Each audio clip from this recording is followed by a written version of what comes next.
Aujourd'hui, un gros morceau sur le second degré. C'est la première partie, il va y avoir deux parties. La première est assez calculatoire, mais elle comporte que des résultats importants. Et bien entendu, tous ces résultats, il faudra les connaître. Sans hésiter, quasiment. Ce ne sera pas très compliqué puisque c'est quelque chose qui sert énormément.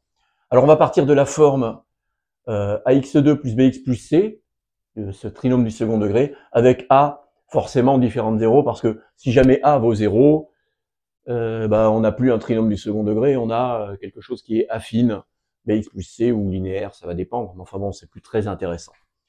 Comme dans la vidéo précédente, la technique est la même, je mets a en facteur, je peux mettre en facteur puisqu'il est non nul, ayant mis a en facteur, j'obtiens a facteur de x2 plus b sur a, x plus c sur a. Et là, toute la démonstration va tenir là-dessus. Je vais voir que le début de cette expression, c'est le commencement d'un carré. C'est le commencement de quel carré? C'est le commencement de x plus b sur 2a au carré. Alors, je développe x plus b sur 2a. On l'avait fait sur l'exemple précédent. Ça fait x au carré plus le double produit, c'est-à-dire 2xb sur 2a. Simplification par 2, il reste b sur ax. Et malheureusement, un petit morceau qui dépasse, b au carré sur 4a2. Bon, n'hésitez pas à faire des pauses pour faire les calculs par vous-même, hein, c'est comme ça qu'il faut travailler. Hein. Alors, je remplace maintenant dans cette expression-là, x au carré plus b sur ax, x au carré plus b sur ax, qui est ici, ce truc-là, le voilà. On voit que ça fait x plus b sur 2a au carré moins le petit terme correctif b au carré sur 4a2. Et j'obtiens donc a facteur de x plus b sur 2a au carré moins b2 sur 4a2, ce terme-là qui est passé de l'autre côté, plus, ne l'oublions pas, c sur a. Je réduis au même dénominateur ces deux morceaux et je mets, attention, un moins devant parce que ça va un peu me simplifier les calculs par la suite. Alors, regardez bien combien ça fait, on ne se trompe pas. Ça fait moins b au carré sur 4a2, moins b au carré sur 4a2, moins, ça fait plus 4ac sur 4a2, ce qui fait bien c sur a.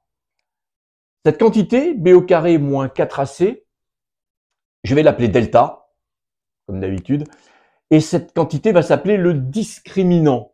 Alors, d'où vient ce nom? À quoi il sert? Le discriminant, comme son nom l'indique, sert à discriminer. C'est-à-dire, quand j'aurai la valeur de delta, selon les cas, en fait, selon que ce sera positif ou négatif ou nul, ça va me permettre d'avoir différentes conclusions. Donc, c'est pour ça qu'on l'appelle le discriminant. C'est lui qui va me servir à discriminer, à faire des différences. Alors, je remplace, l'écriture se simplifie un tout petit peu. Regardez bien, je passe de là à là. Donc, a facteur de x plus b sur 2a au carré moins, et cette quantité, donc delta sur 4a2. Et maintenant, je vais faire plusieurs cas pour voir comment va évoluer cette expression. Mon objectif va être avant tout la factorisation, puisque c'est à partir de la forme factorisée que je vais pouvoir conclure beaucoup de choses. Alors, premier cas, le cas le plus simple.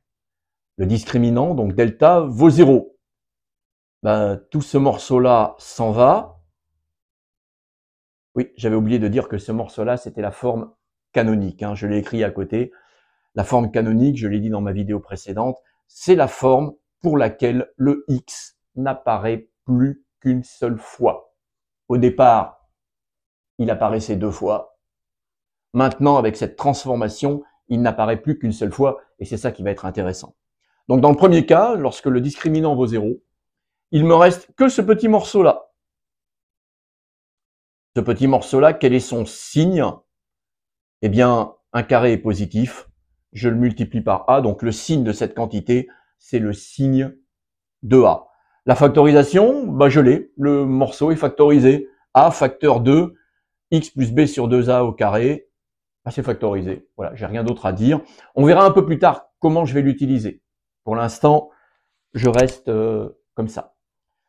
Deuxième cas, le discriminant est négatif. Dans ce cas-là, si le discriminant est négatif, 4a2 étant positif, un négatif sur un positif, ça fait un négatif. Comme j'ai un moins devant, cette quantité devient positive strictement. Et donc, du coup, la quantité qui est là, donc ma forme canonique, x plus b sur 2a au carré est positif, moins delta sur 4a2 est positif, donc le tout est positif strictement. Si je multiplie par a, j'obtiens donc une quantité qui est du signe de a. Et donc, ma quantité, dans le cas où le discriminant est négatif, est toujours du signe de a. Et attention, je ne pourrai pas la factoriser. Voilà le troisième cas, le cas où le discriminant est strictement positif. Alors là, je vais faire une petite culbute. Delta sur 4a2, c'est un carré. C'est le carré de quoi? C'est le carré de racine de delta sur 2a. Je peux prendre la racine carrée de delta, car on a dit qu'on est dans le cas où delta est positif. Tout à l'heure, je ne pouvais pas faire ça. Delta était négatif, c'était pas possible. Là, maintenant qu'il est positif, je peux prendre sa racine carrée, et du coup, quand je remplace dans la forme canonique, la forme la plus importante en fait, j'obtiens donc que a facteur de 1, ça donne a facteur de x plus b sur 2a le tout au carré, moins, et ce terme-là, c'est racine de delta sur 2a au carré. Pourquoi est-ce que j'ai fait ça? Pour avoir a carré moins b carré, c'est-à-dire une identité remarquable qui va me permettre de factoriser. Je factorise a moins b facteur de a plus b, je réduis au même dénominateur, enfin ça y était déjà, j'arrange un tout petit peu, et je change, comme tout à l'heure, un petit peu la forme en mettant un moins devant. C'est pas très important, mais regardez bien, il n'y a rien d'extraordinaire. Si je mets le moins devant cette fraction, ça fait moins b plus b, moins plus delta, moins delta. Pareil de l'autre côté, moins b plus b, moins racine de delta, plus racine de delta. Donc, elle est mise sous cette forme, et je décide d'appeler, comme dans ma précédente vidéo, la première solution, moins b plus racine de delta sur 2a, je décide de l'appeler x1. La deuxième, je décide de l'appeler x indice 2. Et du coup, la forme obtenue est nettement plus simple à écrire, a facteur de x moins x1, facteur de x moins x2. Ce que je vais faire maintenant, comme tout à l'heure, je vais étudier le signe. Alors ça, c'est la forme factorisée. D'accord? Et je vais donc en étudier le signe. Alors, je suis un petit peu gêné parce que qui est plus grand, x1 ou x2? Je sais pas trop, ça va dépendre du signe de a, etc. Donc, ce que je vais faire pour le reste des calculs, je vais supposer que x1 est plus petit que x2. Est-ce que c'est grave? Non, parce que si jamais c'était le contraire, j'aurais écrit le contraire, ça aurait rien changé. J'aurais remplacé l'indice 1 par 2 et l'indice 2 par 1, donc c'est symétrique, ça n'aurait rien changé.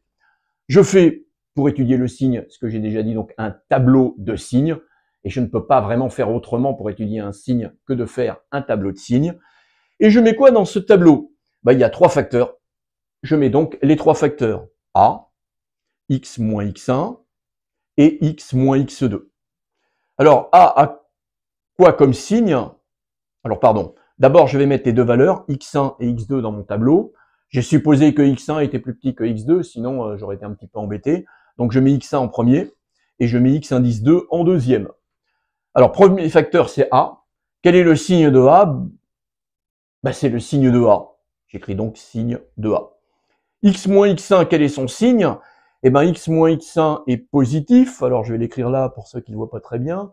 X moins x1 est positif lorsque x est plus grand que x1. X moins x1 est positif lorsqu'on est plus grand que x1, donc lorsqu'on est à droite de x1, des plus ici, des moins, un moins ici, et le 0 quand ça vaut x1 exactement. X moins x2, c'est exactement la même chose. Il est positif à droite et il est négatif à gauche. Et maintenant, j'utilise la règle des signes. Alors, moins par moins, ça fait plus. Et plus que multiplie quelque chose qui a le signe de a, de toute façon, quand je multiplie par un positif, ça ne change rien. Je garde le signe de a dans le premier intervalle. Deuxième intervalle, plus par moins, ça fait moins. Moins fois le signe de a, c'est donc le signe de, attention, moins a. Et à l'extérieur, plus par plus, ça fait plus. Je multiplie par le signe de a, ça fait le signe de a. Ce qu'il faudra retenir, et je résumerai dans la deuxième vidéo, ce qu'il faudra retenir, c'est que à l'extérieur des racines, c'est-à-dire à gauche de la première et à droite de la deuxième, j'ai mon trinôme qui a pour signe le signe de A. Donc ça, c'est important, c'est un résultat qu'il faudra retenir. Et entre les racines, à l'intérieur des racines, le signe du trinôme sera le signe de moins A. Je vais résumer tout ça dans la prochaine vidéo, mais tous ces résultats vont être importants, pas uniquement le calcul du discriminant, non, tous ces résultats vont être importants. Je ferai un résumé dans la prochaine vidéo. Un petit peu de rab concernant cette vidéo, et ça peut être important dans certains exercices, et en tout cas, il est extrêmement intéressant aussi de le savoir, c'est que si j'additionne x1 et x2, donc les deux racines de l'équation, si je les additionne, j'obtiens, alors je vous laisse faire le calcul, moins b sur a. Important à connaître comme résultat, il peut servir. Donc l'addition des deux solutions, des deux racines, ça fait moins b sur a. Et si je fais le produit des deux racines, je vous laisse le faire, il y a une identité remarquable, etc. Je simplifie.